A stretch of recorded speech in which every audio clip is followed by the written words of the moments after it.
Yun, chance nga pala. Kuha tayo ng puga dito sa limber natin. Backyard style lang. Lagyan natin ng labang para medyo mainit. Nakuha natin yan doon sa construction site kanina. Para komportable sila. Yan. Umpisa na ng mga August pa umpisa pero una na tayo. Wala naman tayong hindi naman tayo kasama sa wing band. Wala naman tayong wing band. Yung sarili lang nating wing band ginagamit natin. Yan. Tapos may itlog na yan siya. Dalawa na. Markingan lang para pag nagkaling ka, alam mo yung pinakaunang itlog. Number 2 yung isa. Para hindi ka mawala. Pag kinal mo siya, yung 1 and 2, tanggalin mo na yan. Kasi baka walang laman yan.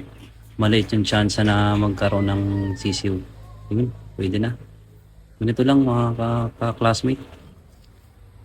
Dalawang backyard lang, literal. Huwag nyo napansinin yung mga basura sa gilid. Yan. Box na. Lagyan natin ng machine gun. Sweater natin. Wala pang hulog yan.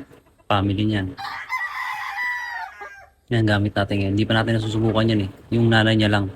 Subukan natin pero siya, hindi pa. Ulit yan mga kapag